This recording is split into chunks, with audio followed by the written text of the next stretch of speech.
All right, we are live for the after party. I hope everyone has enjoyed the message that was talked. Sarah is joining me today. Yeah.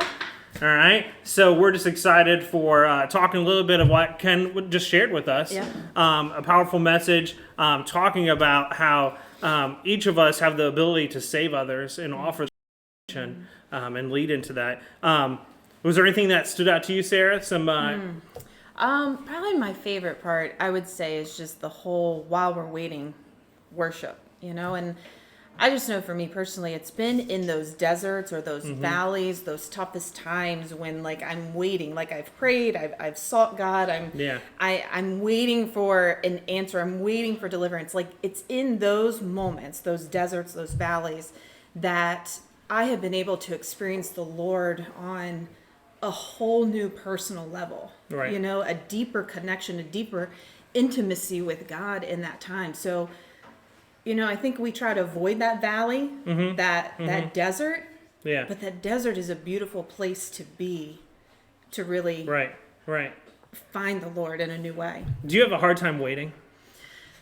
Well, Be honest. listen, This Pastor is live. Ken is in the background and he's shaking his head yes. I don't know if he's shaking his head yes for him or if he's shaking his head yes for me. I think it's a skill, it's a discipline that I think has grown in my life. Okay. I'm not sure I wait really well yet, but Okay. I think I've been practicing. that. Right. What about you? When I think of this whole wait thing, I think of seeing a present and not being able to open it.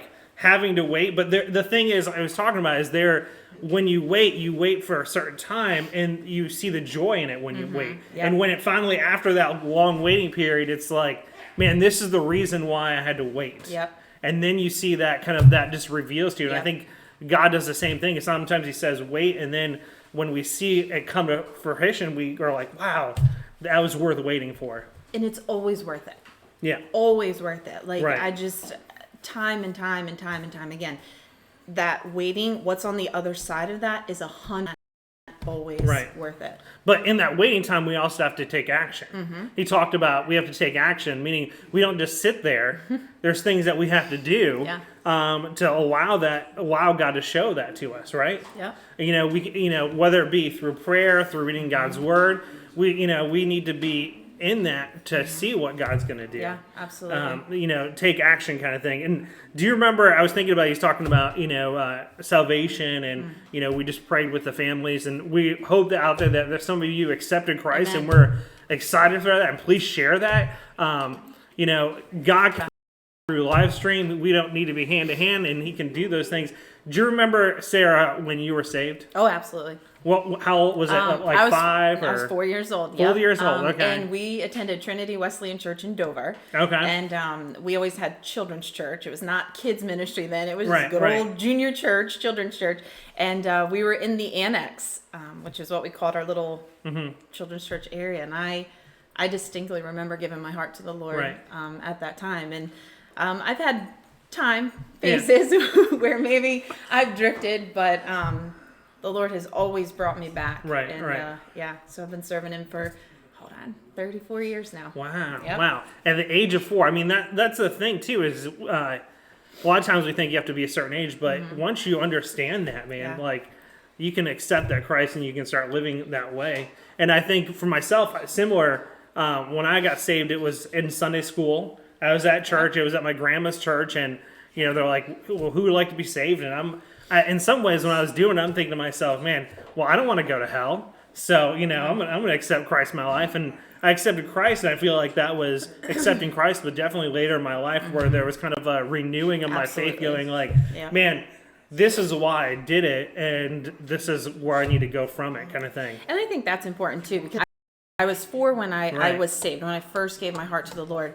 But I remember my senior year of high school, there was a change and I think it went from the fear of hell to a love for Jesus. Yeah. And then, I would even say a few years into our marriage, there was a pretty rocky time. And again, I would say that was another point in time where my faith went to a new level, and God became something even greater to me in my adult years. So I think there's still more to come. Yeah, Like, there's salvation as a child and growth as a teenager and a new level in adulthood. And I still think God's working on us. Like he's constantly molding us. It's a journey. Absolutely. I think that it's very clear that walking in faith is a journey.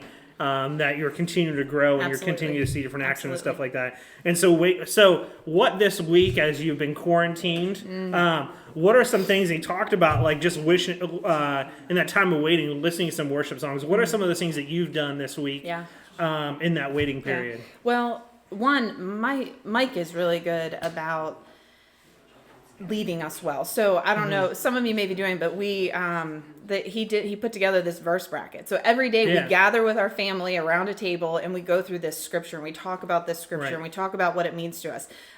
He's been putting music on our TV. Thank God for smart TVs. Yeah, we just cast it up there and there's just worship music playing in our house.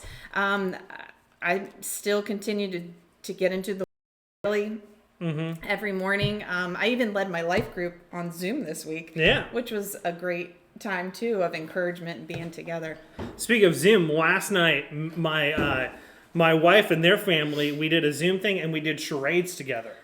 Ooh! So any ideas out there on Zoom? We did charades. We each picked some things and whatever family guessed the right things got the points. Okay, that sounds and really fun. we casted it on our TV and had the 4 different screens and we did charades. So there's an idea for next time that you're Zooming, do some charades. We need to do that for our next bumper. Do some charades, some staff charades for them to guess. Speaking of a bumper video, I think we're doing something this week, right? Yeah. Sarah, can you explain to the audience what they need to check out this week that we're going to be doing? For the TikTok? For the EGG. Oh, are they doing it or are we doing it? I thought we're doing that. I don't want to tell them though. That's a surprise. Oh, okay. No, so check in. We're gonna be doing we got a surprise for you for Easter Sunday. Easter Sunday. Okay, it's gonna be like a viral video. Seriously, it's gonna go viral. Yeah, don't tell. Okay, I'm sorry. Let the cat out of the bag. Okay, we're doing it, but we're doing it. All right. Sorry, I didn't know we were going that. Secret surprise. Secret surprise is going to be happening on Easter, so check that out. We have to keep them wanting to come back to see what's happening. Exactly. So, does that mean you're going to do a singing thing this week? So just like Chris did, so that you can keep them coming back. Maybe. Will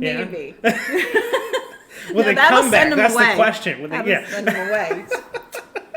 He's new already giving me a hard time. The other thing you talked about is intersections. Intersections, faith to intersect with God, faithfulness. What are some intersections maybe in your life you've seen God work in different relationships or different and where you've had to be faithful? Well, I think my marriage is one. Yeah. I mean, I think. Okay, this is vulnerable moment here. Okay, but I mean, that's what we're doing. That's why it's live. I know, but they don't get to be vulnerable back. But I think there's been times in our marriage that have been extremely difficult. And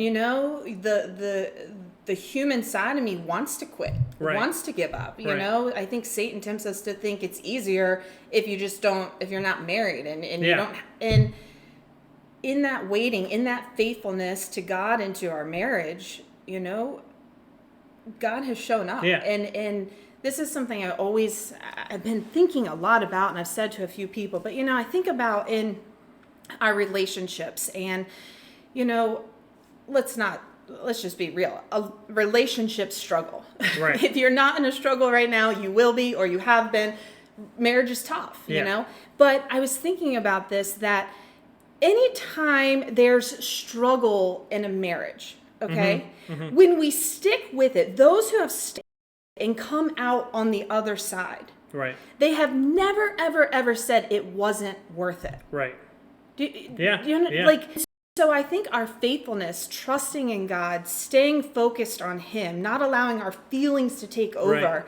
When we do that, there's greater things on the other side. And a lot of times that greater thing is really a deeper relationship in your marriage.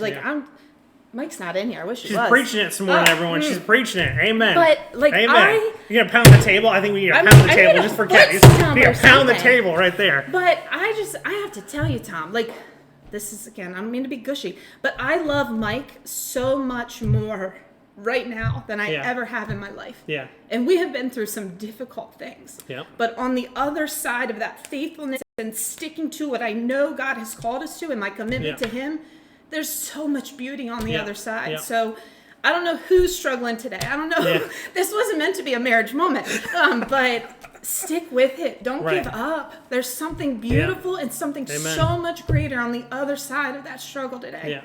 And I think it's building roots.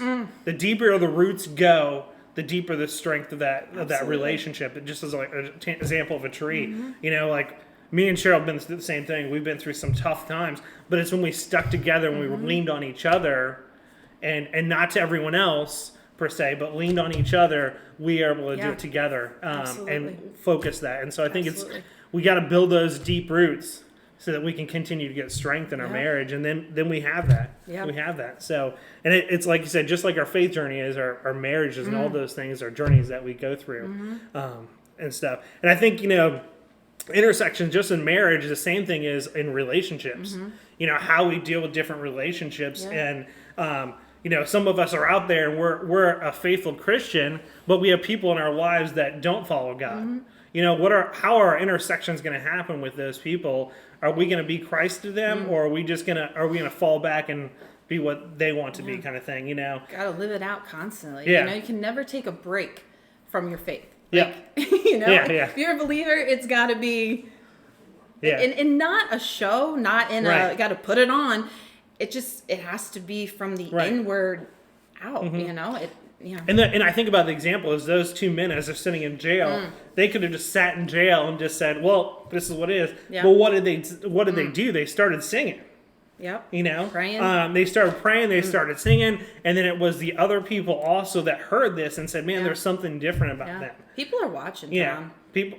And especially right now, they're watching to see how we're responding to this. What are we doing? And this is when our faith, you know, we've got to trust in the Lord, trust and obey. There's no other way. And I think giving that, for us as a church, we need to be giving that hope.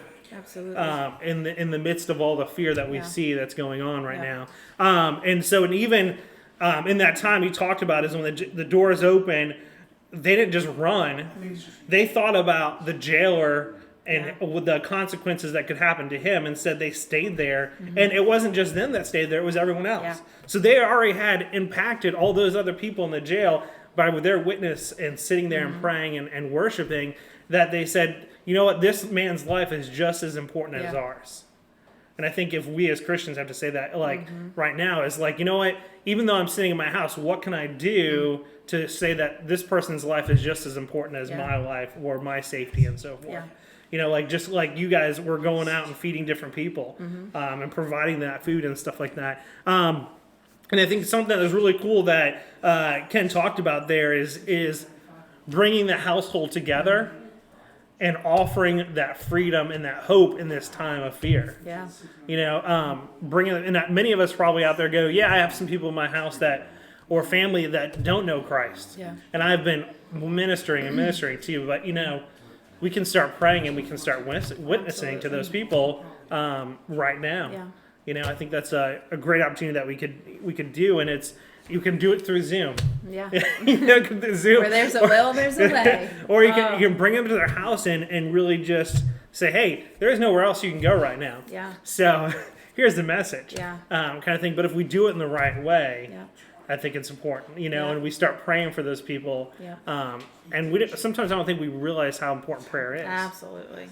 Because we're just kind of like, well, I just pray for my meal, or I just pray for this, but... Or your daily prayer, you know, the typical, like... But yeah, I agree with you. And I don't know, fasting on Wednesday and praying on Wednesday that was an incredible day. I'm excited about doing it again this Wednesday. So plan on, let's fast and pray together. The Lord is working. We're Carol Tenenfall's posted on the live stream today. She said we're in between the asking and the receiving. And so faithfulness right now. You know, we've asked, we're waiting to receive, but let's fast and pray again. And what's great is we're doing it together.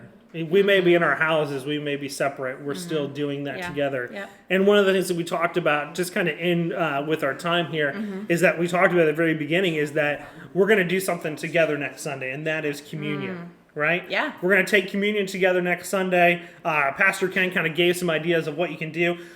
What's your preferred drink for communion? Oh, for sure, grape juice. Grape juice? Oh, yeah. Yeah? Yeah, Okay. for sure. I love grape juice. Love grape anyway, juice? so, Okay. yes. So Sarah you probably have a big bottle of Yeah. just grape juice. You just, One for me, and then the rest of them can have there you a go. little. They get the little Yeah. cup. You get Yeah. you get the gallon. You know. Yes. So get your grape juice, and then what's the other? Then we need grape juice. What's the other things that we need, Sarah? For communion? Well, that's up to you. Right. Crackers or Crackers, bread. yeah. I think either of those. Right. Is there a certain those type of cracker you like, Sarah?